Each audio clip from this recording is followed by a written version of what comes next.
Buenos días, mis hermanos, Dios les bendiga.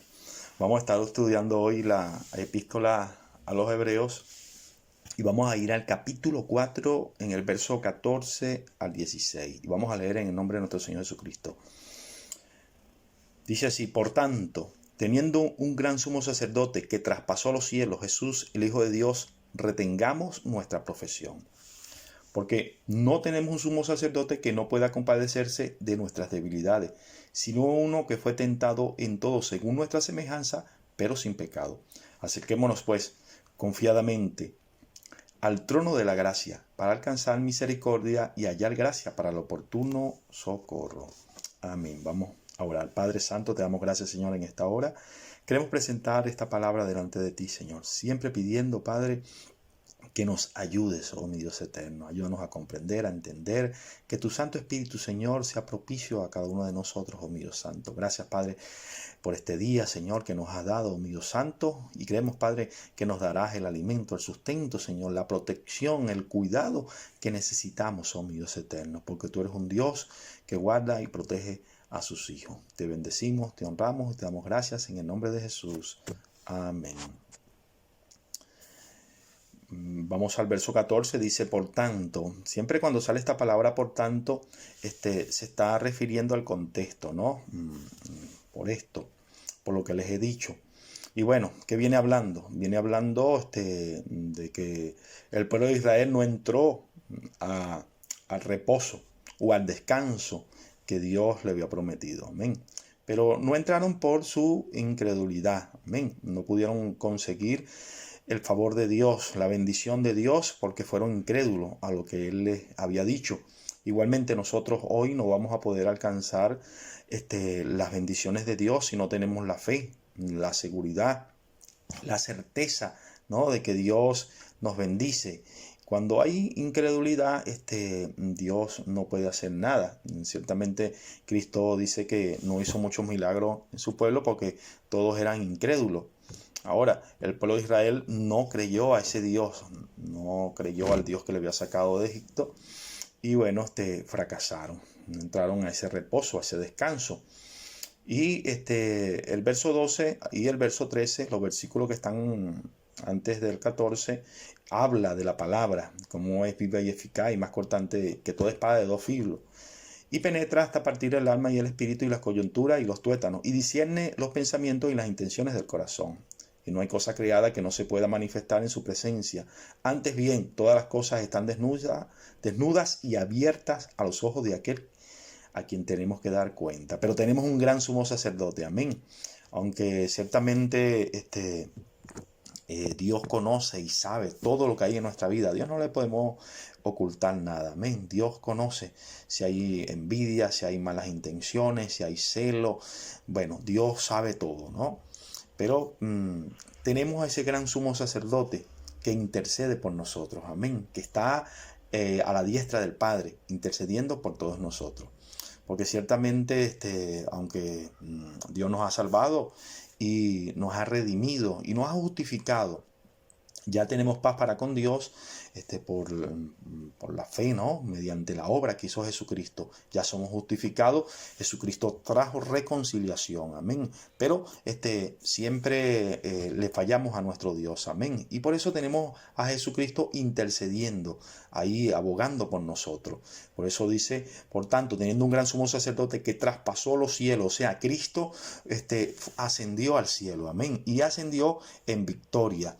Y ahora está a la diestra de Dios. Dice Jesús, el Hijo de Dios, retengamos nuestra profesión. Retengamos nuestra profesión. Amén.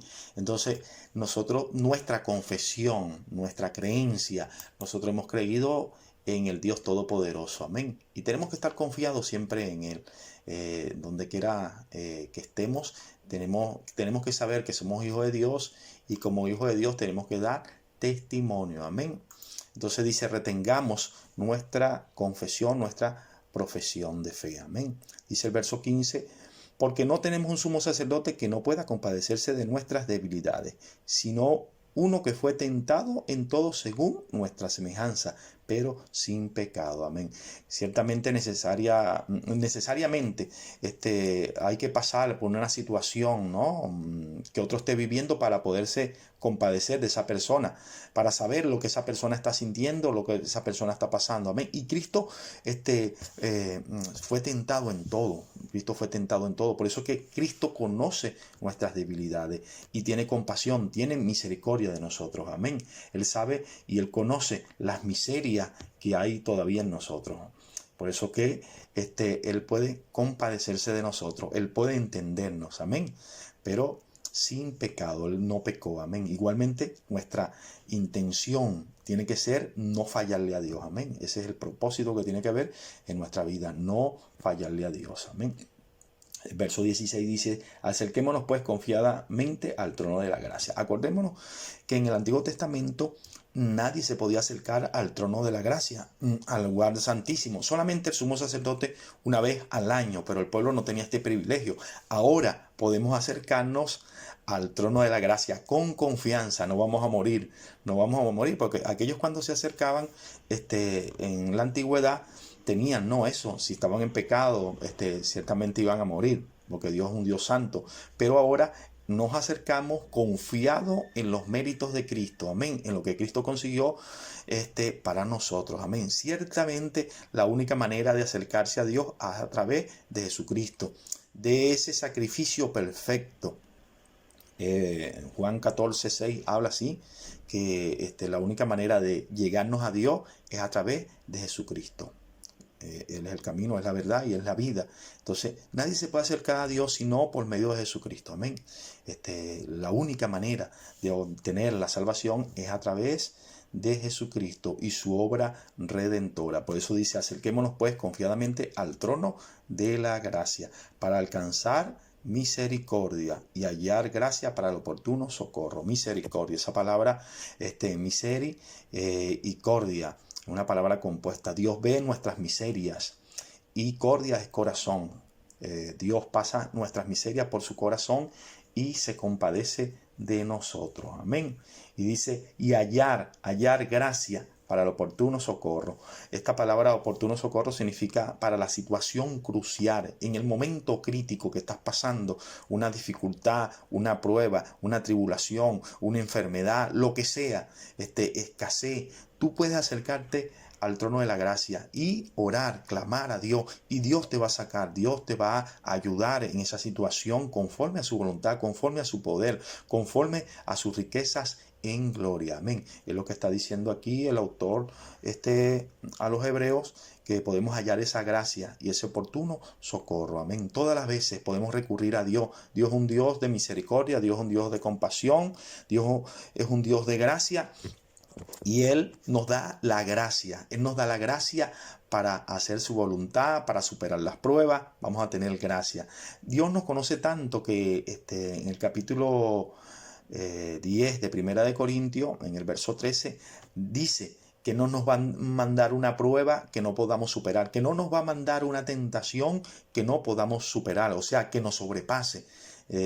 Por eso podemos estar confiados que Dios nos va a sacar de cualquier situación. Todo aquello que venga a nuestra vida, le vamos a poder hacer frente, y simplemente porque Dios nos ha dado la gracia para hacerlo, nos ha dado el poder para hacerlo, amén, para superarlo. Así que estemos confiados en Dios. Tenemos un gran sumo sacerdote que está intercediendo por nosotros, amén. Está a la diestra de Dios, está en el trono de la gracia, amén. Confiemos en Él, pongamos todas nuestras cargas a sus pies y Él nos va a ayudar. Dios les bendiga.